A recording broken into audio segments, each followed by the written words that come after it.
Hello friends, good evening to all of you. Now again I am going to tell about English new topic. हम आपको फिर से एक बार बताने जा रहे हैं अंग्रेजी ग्रामर का बहुत ही इम्पॉर्टेंट और बहुत ही शानदार, बहुत ही ज़बरदस्त टॉपिक दोस्तों। जैसा कि मैंने बताया था आपको कि हम कल जो वीडियो बनाए थे आपके लिए, बस उसी के आगे से कंटिन्यू करने जा रहे हैं हम। ठीक है, अपना वही क्लास हम दोबारा से जो है कि उसी के आगे जितना हम लोग पढ़े थे बस उसके आगे कंटिन्यू करेंगे। तो ध्यान से समझिएगा कुछ दोस्तों। आप लोग जानते हैं कि हम लोग क्या पढ़ रहे थे? हम लोग पढ़ रहे थे कंजंक्शन। क्या पढ़ रहे थे दोस्तों? कंजंक्शन पढ़ रहे थे, जो कि संयोजक होता है। क्या होता है? संयोजक। जैसा कि मैंने कल ही बता दिया था आपको, कंजंक्शन का मतलब होता है एक दूसरे को आपस में जोड़ना। क्या होता है? एक दूसरे को आपस में जोड़ना। तो बहुत ही शानदार और बहुत ही ज़बरदस्त और नए तरीके से दोस्तों आपके सामने लेकर आए हम कंजंक्शन के आगे वाला क्लास, जो है कि क्या टाइप ऑफ कंजंक्शन। तो मैंने कल ही बताया था आपको कि इसके दो टाइप होते हैं। कितने टाइप होते हैं? There are two types of conjunction. Conjunction दो प्रकार का होता है। एक मैंने बताया था सबऑर्डिनेट कंजंक्शन, ठीक है, सबऑर्डिनेटिंग कंजंक्शन, एंड दूसरा बताया था आपको कोऑर्डिनेटिंग कंजंक्शन। ठीक है दोस्तों, बात समझ में आ रही होगी आपको। ठीक है, तो अब इसके आगे हम उन्हीं को विस्तार से पढ़ेंगे दोस्तों। क्या?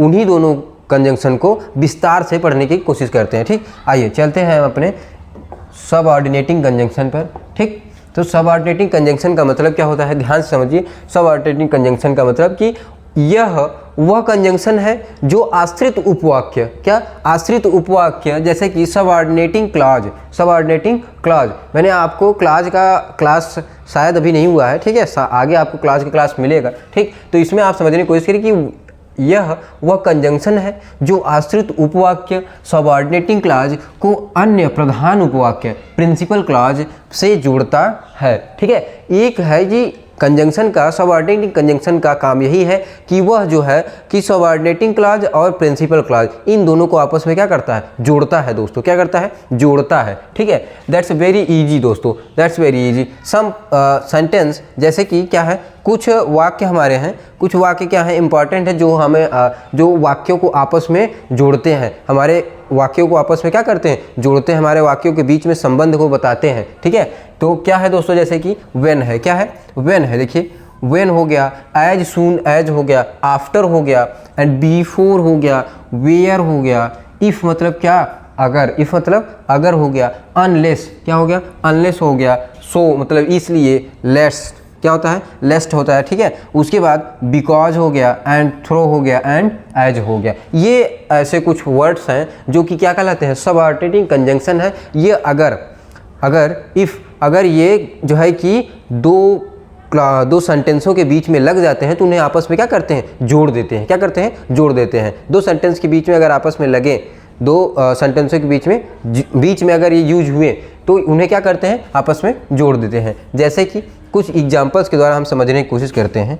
ठीक है, कुछ एग्जाम्पल्स क्या हैं हमारे, जैसे देखिए यहाँ पर सामने आपके एग्जाम्पल्स लिखे गए हैं बहुत ही आसान शब्दों में दोस्तों। ठीक है, एकदम इजी। देखिए एग्जाम्पल क्या है कि I called him when he was going. I called him when he was going. ठीक है, तो जब वह जा रहा था तो मैंने उसे बुलाया। क्या? कि जब वह व्हेन लगा है, यहाँ पर क्या लगा है? व्हेन लगा है। ध्यान से समझने की कोशिश करिए दोस्तों कि व्हेन आई कॉल्ड हिम, मैंने उसे बुलाया, व्हेन जब ही वाज गोइंग, जब वह जा रहा था। ठीक है, तो इसमें अब अगर आपको ये करना हो, जैसे कि मैंने एक बार आपको बताया भी था कि अगर ये व्हेन को हम हटा दें, क्या करें? अगर इस व्हेन को हम गायब कर दें, चलिए गायब कर दिया हमने, तो क्या हो जाएगा कि आई कॉल्ड हिम, मैंने उसे बुलाया, ही वाज गोइंग, वह जा रहा था। कब? क्या इसमें कुछ संबंध दिख रहा है आपको? कुछ भी पता नहीं चल पा रहा है। सेंटेंस क्या कहना चाहता है, सामने वाला पर्सन क्या कहना चाहता है, हमें कुछ पता नहीं चल पा रहा है। लेकिन जैसे ही हम यहाँ पर क्या लगाएंगे, जैसे ही हमारा व्हेन आएगा, वैसे हमें ये पता चल रहा है कि आई कॉल्ड हिम, मैंने उसे बुलाया, जब व्हेन ही वाज गोइंग, जब वह जा रहा था। तो अब इसकी बात ये हो रही है कि कोई व्यक्ति था, वह जा रहा था, तभी मैंने उसको बुलाया। ठीक है, ये समझाना चाहता है दोस्तों। ठीक, आगे दूसरे एग्जाम्पल में देखिए, दूसरा एग्जाम्पल है कि एज सून एज ही सा अस ही रन अवे। क्या है? एज सून एज ही सा अस ही रन अवे। ठीक है, ज्यों ही उसने हमें देखा वह भाग गया। क्या? एज सून एज का मतलब होता है दोस्तों ज्यों ही। क्या? ज्यों ही या फिर जैसे ही। क्या? देखिए, ज्यों ही आप लिखना चाहें तो लिख सकते हैं कि ज्यों ही या फिर जैसे ही लिख लीजिए। जैसे ही उसने मुझे देखा वह ही रैन अवे, वह भाग गया। क्या हुआ? जैसे उसने मुझे देखा वह भाग गया। ठीक, तो इसमें एज सून एज भी हमारा क्या है, ये हमारा क्या है, एक है सबऑर्डिनेटिंग कंजंक्शन। जैसे कि पिछले मैंने दिखाया आपको कि पीछे देखिए एज सून एज यहाँ पर है आपका क्या, एज सून एज, देखिए ये हमारा क्या है, सबऑर्डिनेटिंग कंजंक्शन। तो यही यूज हुआ है ना यहाँ पर, देखिए एज सून एज ही सा us and he ran away, वह भाग गया। तो ये क्या दिखा रहा है, सबऑर्डिनेटिंग कंजंक्शन। तीसरा एग्जांपल है कि ही cam after I had gone, he cam after I had gone. तो ठीक है, मेरे जाने के बाद वह आया। क्या कि मेरे जाने के बाद, ही कैम वह आया, आफ्टर आई हैड गॉन, मेरे जाने के बाद, वह आया मेरे जाने के बाद। तो इसमें जो है कि ही कैम आफ्टर आई हैड, तो आफ्टर इसमें क्या है, आफ्टर हमारा है सबऑर्डिनेटिंग कंजंक्शन। क्या दोस्तों, सबऑर्डिनेटिंग कंजंक्शन। ठीक है, आफ्टर भी है, देखते रहिएगा आप, पीछे देखिए यहाँ पर, जैसे कि कहाँ है आपका, इसमें ये, यस ये रहा हमारा सबऑर्डिनेटिंग कंजंक्शन आफ्टर। कहीं भी दोस्तों बाहर से नहीं है, कहीं भी बाहर से नहीं है, सब उसी टॉपिक से आया हुआ है। ठीक है, आप अगर समझने की कोशिश करेंगे तो बहुत ही आसान शब्दों में समझ सकते हैं। आगे क्वेश्चन है, he had come before I went, वह आया जब मैं क्या हुआ, कि जब मैं चला गया। ठीक है, जब मैं चला गया, फिर जब मैं जा चुका था। ठीक है, क्या होगा कि मेरे जाने से पहले वह आ चुका था। ठीक, इसे कहेंगे कि ही हैड कम, क्या कहेंगे, he had come before I went. तो इसमें बिफोर क्या है हमारा दोस्तों, बिफोर है हमारा सबऑर्डिनेटिंग कंजंक्शन। क्या, सबऑर्डिनेटिंग कंजंक्शन। ठीक है, आशा करते हैं कि समझ में आ रहा होगा आपको दोस्तों। ठीक, अब देखिए और एग्जांपल आगे कि I knew where you live, I knew where you live, मैं जानता हूँ जहाँ तुम रहते हो। क्या, मैं जानता हूँ जहाँ तुम रहते हो। ठीक, तो अब इसमें वेयर क्या काम कर रहा है, वेयर काम कर रहा है हमारे दोनों वाक्यों को जोड़ने का। आई न्यू मैं जानता हूँ, यू लिव जहाँ तुम रहते हो। ठीक है, वेयर मतलब क्या, जहाँ तुम रहते हो। जैसे ये कहें कि आई न्यू यू लिव, मैं जानता हूँ तुम रहते हो। क्या जानते हो, मैं रहता हूँ ये ठीक है, लेकिन क्या जानते हो। अब ये भी कह रहा है कि मैं जानता हूँ तुम रहते हो, तो कहाँ रहता है ये जानते हो, या फिर कैसे रहता है ये जानते हो। तो वहाँ पर लगाने के लिए, समझने के लिए ये वेयर लगाना पड़ा हमको। ठीक है, तो अब इससे कन्फर्म हो गया कि I knew where you live, मैं जानता हूँ जहाँ तुम रहते हो। ठीक, कन्फर्म। आगे है दूसरा example, if he come I shell help him, if he come I shell help him. ठीक है, अगर जो है कि इसका क्या हो जाएगा कि जहाँ तुम रहते हो, ठीक, यदि वह आएगा तो मैं उसकी मदद करूँगा। क्या होगा, यदि वह आएगा तो मैं उसकी मदद करूँगा। ठीक, देखिए यहाँ पर क्या है कि इफ़ का मतलब क्या होता है, इफ़ का मतलब होता है यदि, इफ़ का मतलब यदि वह आएगा, if he come I shell help him, तो मैं उसकी क्या करूँगा, मदद करूँगा, जरूर करूँगा। ठीक, तो इसमें इफ़ क्या है हमारा, इफ़ है हमारा सबऑर्डिनेटिंग कंजंक्शन। ठीक, आशा करते हैं दोस्तों समझ में आ रहा होगा आपको। जो भी कंफ्यूजन होगा कमेंट बॉक्स में जरूर बताइएगा। आगे का जो है टॉपिक हमारा दूसरा टाइप हमारा है, दूसरा टाइप है कोऑर्डिनेटिंग कंजंक्शन। क्या है दोस्तों, कोऑर्डिनेटिंग कंजंक्शन। ठीक,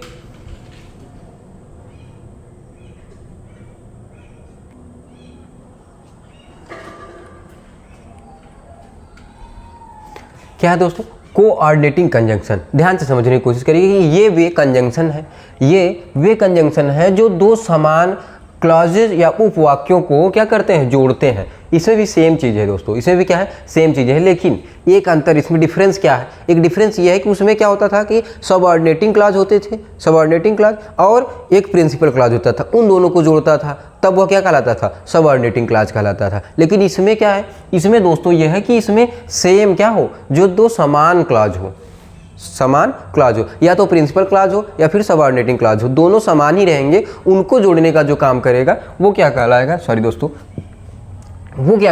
वो कहलाएगा कि हमारा कोऑर्डिनेटिंग कंजंक्शन कहलाएगा दोस्तों। क्या कहलाएगा, वो हमारा कोऑर्डिनेटिंग कंजंक्शन कहलाता है। ठीक है, आशा करते हैं कि समझ में आ रहा होगा दोस्तों। इसमें क्या है कि एंड है, not only but also, either और neither nor but at so etc। ठीक है, देखिए दोस्तों हम बता देना चाहते हैं कि आपको कि ये हर एक एग्जाम्पल के लिए बहुत ज़रूरी है दोस्तों। अब कुछ महीनों में आपका 12th का एग्ज़ाम आ रहा है एंड 10th का एग्ज़ाम आने वाला है, तो ये उसमें भी बहुत ज़रूरी है आपके लिए, ठीक है। उसके जो भी क्लास 12 के बच्चे हैं, क्लास 10th के बच्चे हैं, उन सारे बच्चों के लिए भी बहुत ज़रूरी है, वेरी वेरी इंपॉर्टेंट दोस्तों। तो ध्यान से समझिए, कोशिश करिएगा दोस्तों, स्किप मत करिएगा। And not only but also, either और neither nor but at so etc, ये सब क्या है हमारे, ये सब हमारे कुछ वाक्य हैं जो कोऑर्डिनेटिंग कंजंक्शन है। अब इनका यूज कैसे होगा या कहाँ होगा, ध्यान से समझिए।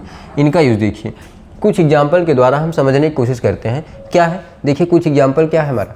देखिए फर्स्ट एग्जाम्पल, जैसे कि Ram and Shyam went to school.